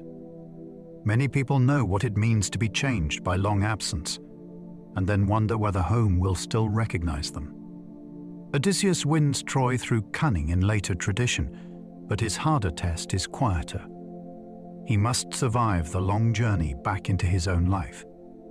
Agamemnon survived Troy, then died after reaching his own palace. The commander of the Greek expedition escapes the dangers of the campaign, only to be killed at home. This reversal is one of the bleakest lessons in the Trojan tradition. Agamemnon has endured the war, claimed victory, and returned with the status of a conquering king. Yet his palace is not a refuge. It is a place where old wounds have waited. In many versions, his wife Clytemnestra has never forgiven the sacrifice of their daughter. His return brings not healing, but reckoning. The story transforms homecoming into a trap. It also challenges the idea that success in war proves moral worth. Agamemnon can take a city and still fail inside his own household. His death became central to later tragedy because it shows how public glory and private guilt can collide. The war does not remain overseas. It comes home with the victors and enters their beds, halls, and bloodlines. Menelaus and Helen return to Sparta in later Greek tradition. Their homecoming is one of the strangest endings in the Trojan story world because it seems both impossible and accepted. After all the suffering associated with Helen's departure, later tradition often places her back beside Menelaus in Sparta. In the Odyssey, they appear in a palace of wealth and memory, speaking of the past with a kind of uneasy distance. This does not erase the war. It makes the aftermath more mysterious. How do two people live after becoming the center of such enormous destruction? How does a kingdom absorb the return of a queen whose name has become a legend? Their survival together suggests that myth is not always interested in simple punishment. Sometimes it preserves discomfort instead. Helen remains beautiful, intelligent, and impossible to reduce. Menelaus remains both wronged husband and returning king. Their shared future feels less like closure than a question quietly left open in the halls of Sparta. Aeneas escaped Troy and became central to Roman origin myths. Among the survivors of the city's destruction, Aeneas became the most important for Rome. Greek tradition already knew him as a Trojan hero, but Roman storytelling transformed him into an ancestor of destiny. In the Roman imagination, he carried the sacred future away from the ruins. His escape was not merely personal survival. It was the beginning of a long journey that would eventually lead, through descendants and legend, to the founding of a new power in Italy. This gave Troy an astonishing second life. The defeated city became the seed of an empire. Aeneas was valued not because he avoided grief, but because he endured it while preserving duty. He carries family, sacred objects, and memory away from disaster. That image made him a model of responsibility under pressure. Through him, Rome could claim that its greatness began not in triumph, but in the ashes of a fallen home. Rome later claimed Trojan ancestry through the hero Aeneas. For the Romans, Troy was not only a defeated city from a Greek story. It became a sacred beginning. Through Aeneas, they imagined their own history as the continuation of something older than Rome itself. This was a powerful claim because it turned loss into destiny. The Trojans did not simply vanish after their walls fell. Their line survived, traveled, and eventually gave rise to a people who would command much of the known world. Roman writers used this ancestry to give their empire a heroic depth. It linked their temples, families, and public rituals to the legendary past. The story also allowed Rome to stand beside Greece while remaining distinct from it. Greeks could celebrate the victors at Troy, but Romans could claim descent from the survivors. That reversal is extraordinary. In Roman imagination, the city that lost the most famous war in myth became the ancestor of the power that conquered the Mediterranean. Julius Caesar traced his family's legend back to Trojan blood. Caesar belonged to the Julian family, which claimed descent from Eus, the son of Aeneas. That connection was more than a flattering story. In Roman politics, ancestry could become a weapon. To say that your family came from Aeneas was to place yourself inside a chain reaching from Troy to the gods, since Aeneas was the son of Venus. Caesar understood the value of that claim. It gave his ambition a sacred glow and made his household seem woven into Rome's destiny.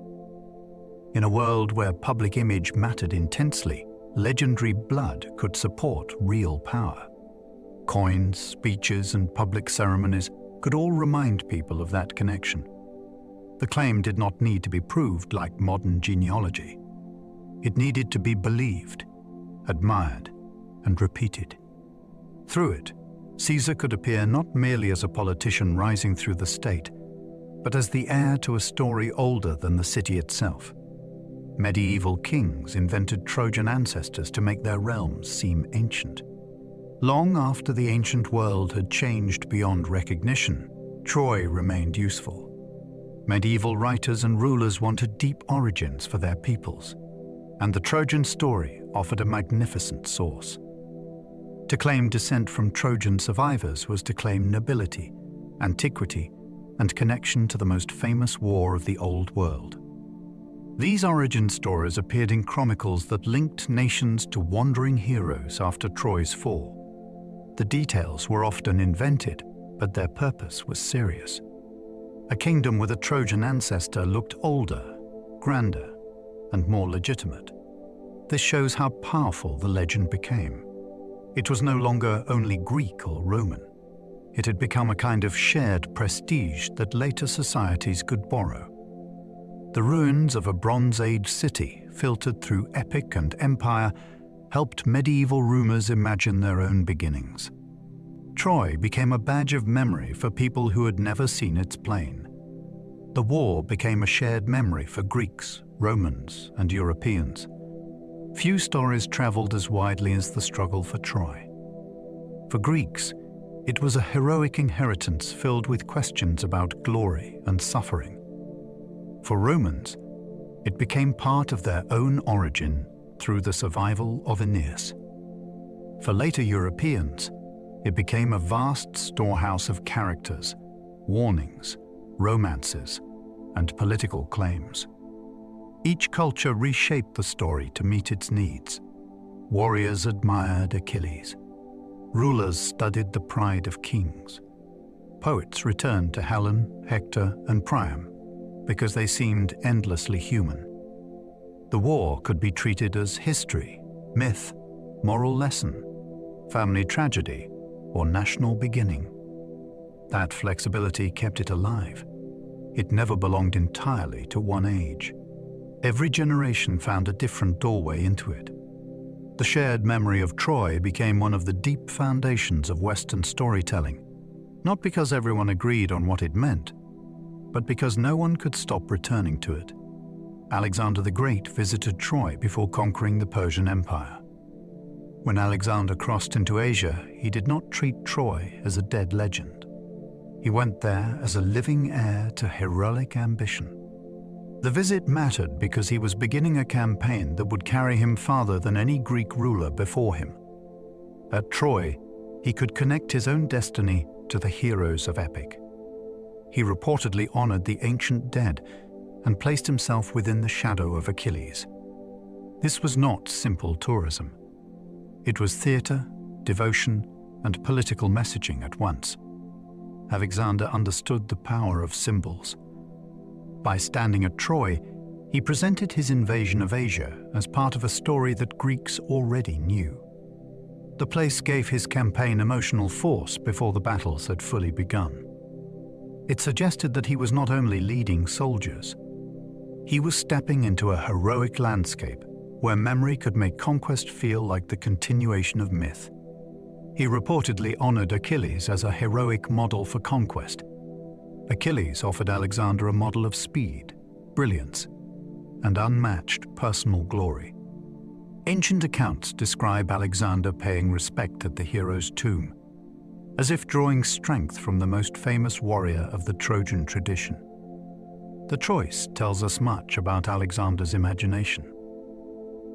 He did not want only to rule. He wanted to be remembered. Achilles had won a kind of immortality through song, and Alexander chased a similar fate through action. This admiration was inspiring and dangerous. Achilles was magnificent, but he was also driven by rage and destined for a short life. To take him as a model meant embracing glory with its risks. Alexander's world blurred the line between history and epic because he actively lived through those stories. He treated the past as a source of identity. By honoring Achilles, he signaled that conquest was not just strategy. It was a bid to enter the memory of humankind. The Romans turned Troy into a sacred place of ancestral memory. Under Roman rule, Troy became more than an archaeological curiosity or a literary landmark. It was treated as a place connected to the empire's deepest story about itself. Roman leaders could visit, honor, rebuild, or favor the site because it symbolized the origins they claimed through Aeneas. This gave the city an unusual afterlife. Its fame did not depend only on the memory of defeat. It became important because the victors of later history believed they descended from its survivors. Temples, dedications, and imperial attention helped transform the ancient mound into a landscape of identity.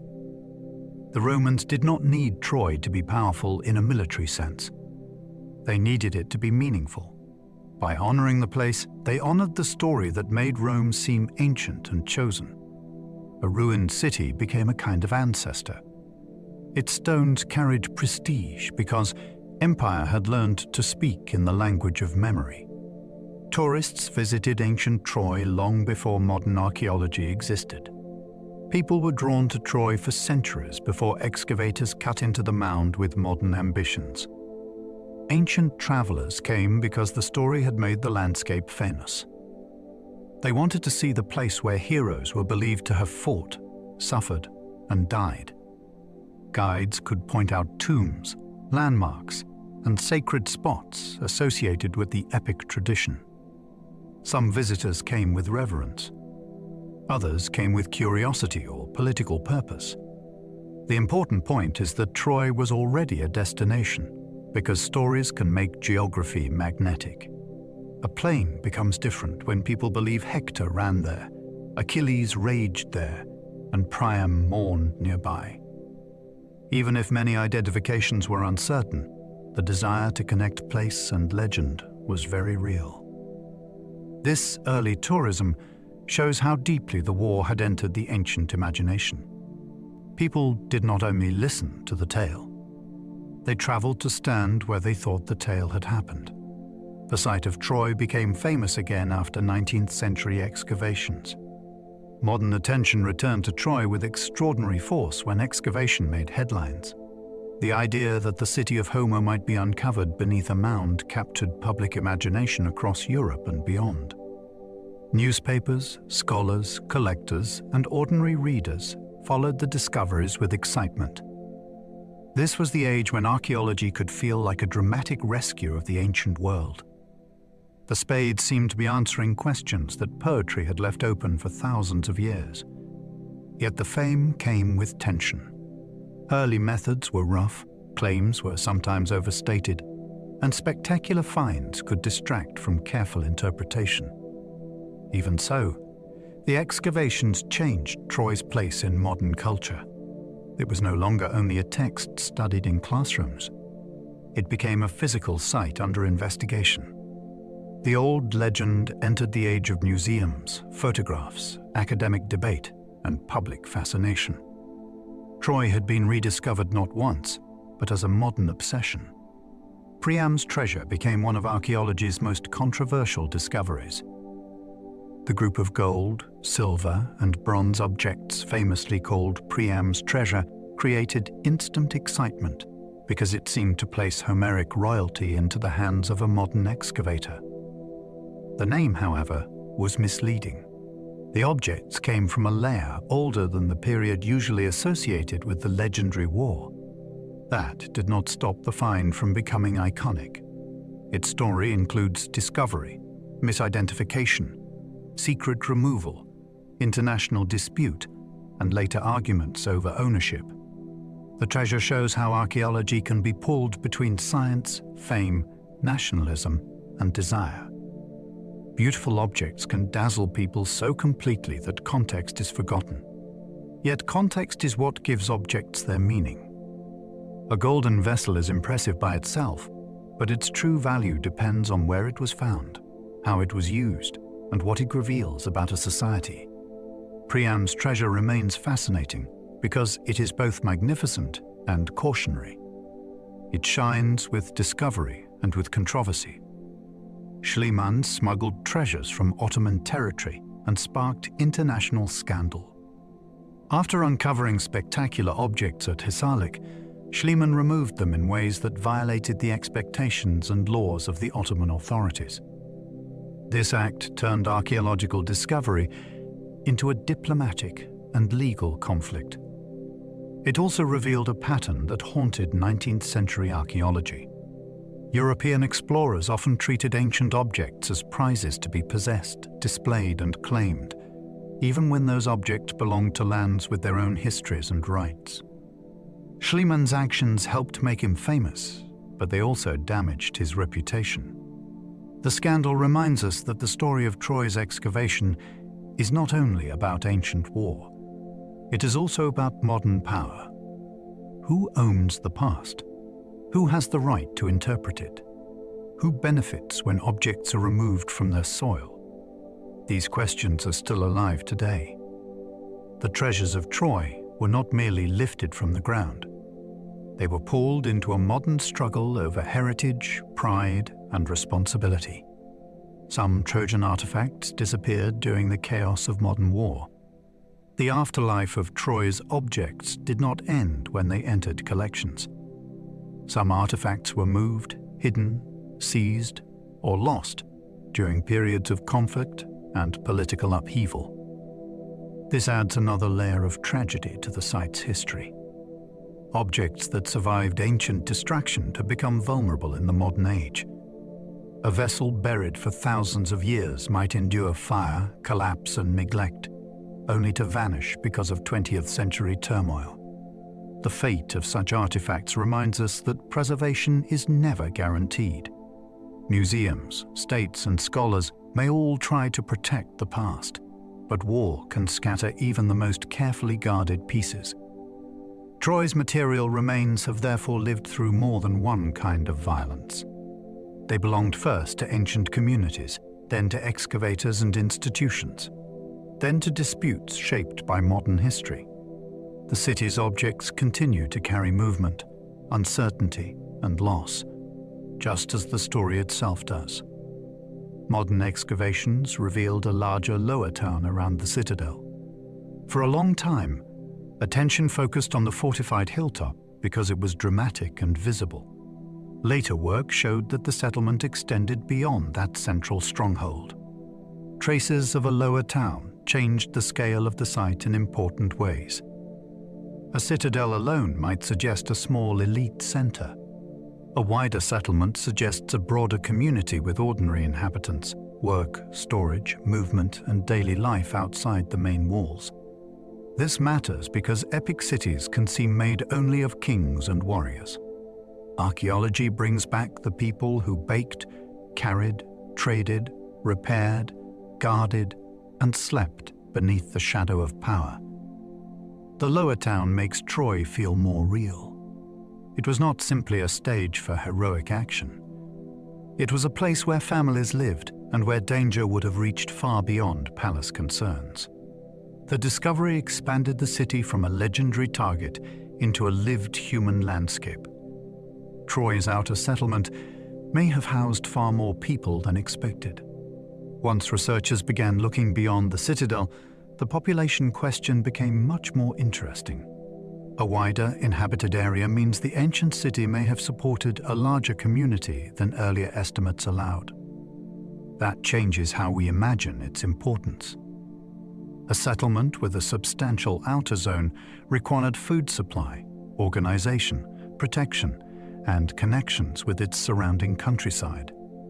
It also meant that any attack or crisis would affect many more lives than the royal stories suggest. The epic focuses on famous figures because heroic poetry works through memorable names. The real city would have included people whose names were never sung. Farmers, craft workers, children, servants, traders, and guards may all have formed part of its living world. Thinking about them deepens the tragedy. If a city like this faced siege or destruction, the suffering was not limited to princes. A whole community stood behind the walls of fame. Defensive ditches suggest the city protected more than its hilltop. Archaeologists have identified features outside the citadel that may have formed part of Troy's defensive system. Ditches can seem less impressive than stone towers, but they matter greatly. They mark boundaries, slow movement, guide attackers into vulnerable approaches, and show that planners were thinking about the wider settlement. A ditch is a practical object, yet it also tells a story about fear. People do not dig defenses unless they believe protection is necessary. The presence of such features suggests that Troy's security extended into the lower town and not just the elevated center. This helps us imagine a city whose vulnerable edges were taken seriously. It also challenges the old picture of Troy as only a dramatic hilltop fortress. The defended space may have been more complicated. Beneath the famous legend, lies the labor of people cutting earth, shaping obstacles, and preparing for threats they hoped would never come. The plain near Troy has changed because ancient coastlines shifted. The landscape around the site is not exactly the landscape ancient people knew.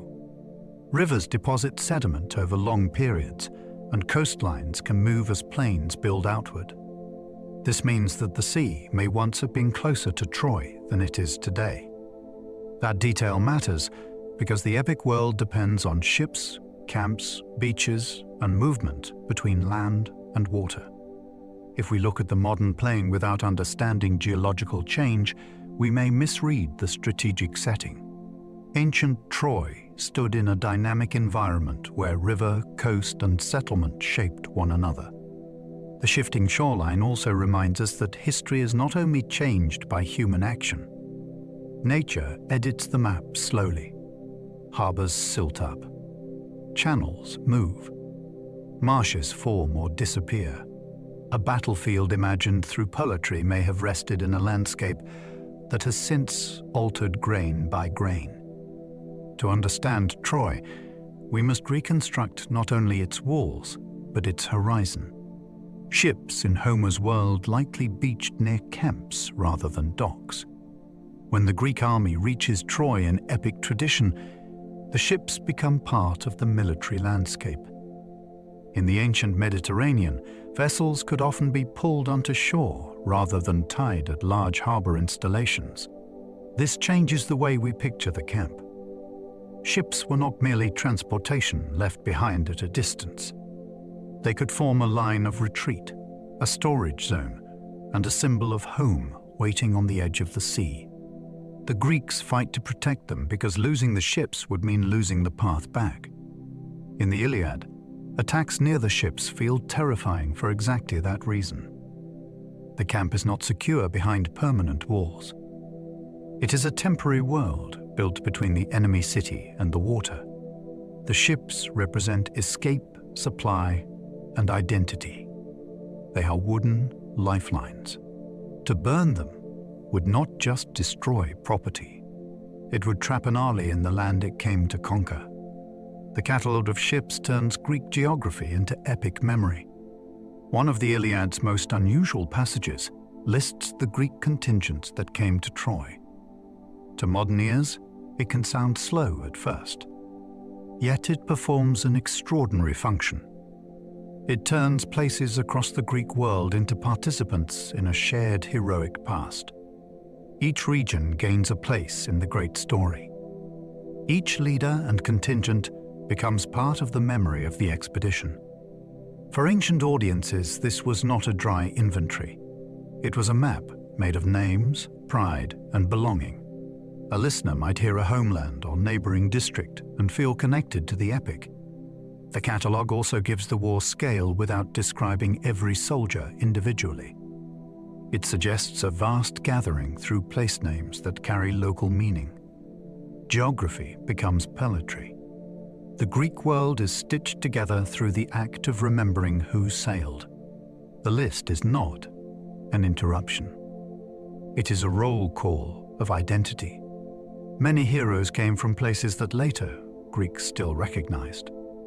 The Trojan tradition connected legendary figures to real regions, cities, and islands known to later audiences.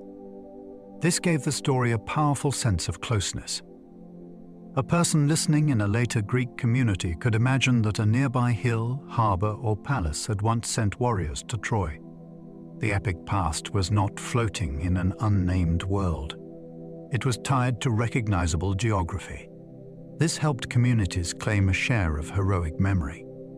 Local pride could attach itself to a famous ancestor or a warrior named in song. The result was a network of meaning spread across the Greek landscape. Places became deeper because stories lived inside them. A town was not only a town. It might be the home of a captain, the seat of an old king, or the starting point of a ship that crossed to Troy. Through these connections, myth gave ordinary geography a heroic shadow. Ajax was famous for strength, silence, and his towering shield. Ajax stands out among the Greek heroes because he is not usually defined by clever speeches or emotional storms. He is remembered as massive, dependable, and almost immovable in battle. His shield is one of his great symbols, described as huge and protective, like a wall carried by a man. On the battlefield, Ajax often represents steadiness when others bend or break. He holds lines, defends ships, and meets danger with a kind of blunt courage. That makes him fascinating beside more complex figures such as Achilles or Odysseus. Ajax is not the brightest mind or the fastest force. He is endurance made human. Yet his story later turns tragic because a warrior built on honor can be destroyed when honor is denied. His greatness has a heavy quality. He is the man you want beside you in danger, but the heroic code that praises him also contains the seeds of his ruin. Diomedes wounded gods in one of the Iliad's boldest scenes. For a brief and astonishing stretch of the Iliad, Diomedes becomes almost more than mortal. Strengthened by Athena, he charges through the battlefield with terrifying force and even attacks divine beings who enter the fighting. The idea of a human warrior wounding gods is shocking, and that shock is part of the scene's brilliance. It does not mean he has become equal to them forever. His power is temporary and granted under divine guidance. Still, the moment stretches the limits of heroic possibility. It shows what can happen when courage, skill, and supernatural favor align. Diomedes' Aristeia, his great battle sequence, gives the poem a surge of almost impossible energy. The battlefield becomes a place where boundaries blur. Mortals can touch immortals, but only in rare and dangerous conditions. The scene reminds us that in epic, glory is not simply doing well. It is briefly approaching the edge of the impossible. Nestor represents old age, memory, and the authority of experience. Nestor is not the strongest fighter at Troy, but he carries something the younger warriors lack. He has lived through earlier generations of conflict and remembers heroes who are already legendary within the poem itself. When he speaks, he often reaches backward, using memory as a form of counsel.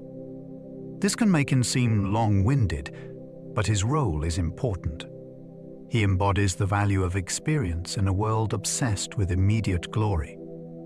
The young men around him burn for honor, anger, and victory. Nestor reminds them that wisdom comes from having seen patterns repeat. His age gives him authority, but it also gives the poem depth. Through him, the Trojan War is not the first great event. It is part of a longer chain of heroic memory. Nestor's voice makes the past audible inside the present. He shows that stories guide action because elders carry the knowledge of what pride can cost. Sarpedon's death shows even Zeus cannot easily overturn fate. Sarpedon is dear to Zeus, which makes his death especially revealing. When he faces his destined end, Zeus considers saving him. For a moment, the highest god seems like a grieving father rather than a distant ruler. Yet Hera warns that rescuing one beloved son from fate would invite chaos among the gods. If Zeus breaks the pattern for his own child, every immortal might demand the same. So Sarpedon dies, and Zeus honors him through grief rather than rescue. This scene is profound because it places limits around divine power. The gods are mighty, but the order of fate presses even on them. Zeus can mourn. He can send signs. He can ensure proper care for the body. But he does not simply erase destiny. Sarpedon's death turns a battlefield episode into a meditation on cosmic law. Love exists among the immortals, but it does not always save what it loves. Fate often feels stronger than gods, kings, or warriors. In the Trojan tradition, destiny is not a simple rulebook that characters calmly obey. It is more like a pressure surrounding the story. Warriors make choices, gods intervene, kings argue, and families plead. Yet certain outcomes seem to draw nearer no matter what anyone does. This gives the myth its solemn power. Troy is not just endangered. It feels doomed. Achilles is not only brave, he is moving toward a known end. Hector can choose honor, but he cannot choose a future in which Troy is safe forever. Fate does not remove emotion. It intensifies it because characters still struggle inside its boundaries. They love, fear, resist, and decide, even when the audience senses what must come. That is why the story remains so compelling. It asks how people behave when they cannot control the final shape of events. In Troy, greatness lies not in escaping fate, but in meeting it. Achilles knows glory will cost him a long life. Achilles' choice is one of the most famous moral tensions in epic. He can live obscurely and grow old, or he can win everlasting fame and die young. This is not a simple choice between fear and courage. It is a question about what a life is for. The heroic world values memory with extraordinary intensity. To be sung after death can seem like a second kind of existence. Yet the poem does not make the bargain easy. Achilles grieves, rages, and feels the approaching weight of his own mortality. He knows that returning to battle after Patroclus dies will lead him closer to his end. That knowledge makes his glory darker. He is not blindly rushing forward. He understands the cost and moves anyway. Through him, the epic asks whether fame can compensate for lost years, unlived tenderness, and the ordinary sweetness of home. The answer remains powerful because it remains unsettled. Hector fights for home, even while fearing Troy's destruction. Hector's courage is not based on ignorance. He understands that his city may fall. He can imagine his wife enslaved, his child endangered, and his people broken. That foresight makes his decision to fight more moving, not less. He does not stand outside the walls because he believes victory is guaranteed. He stands there because his role demands it, and because love can take the form of resistance, even when hope is thin. Hector is heroic, in a different key from Achilles. His glory is tied to responsibility. He fights not for a personal legend alone, but for the fragile world behind him. Every return to battle separates him from the family he wants to protect. Every act of bravery risks making that family's future worse by leaving them without him.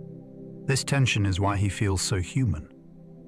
He fears the end, yet he goes out to meet it with open eyes.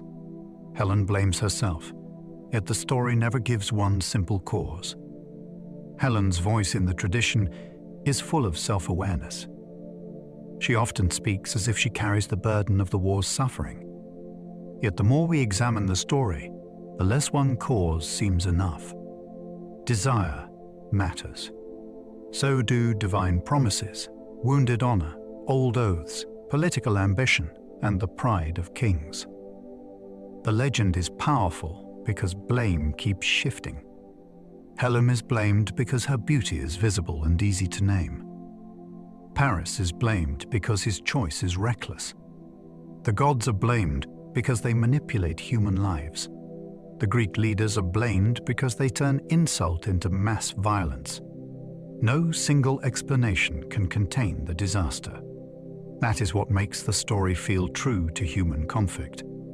Catastrophes often begin with many small forces that combine until no one can easily stop them. Helen's sorrow gives the war a face, but the cause is larger than any one face.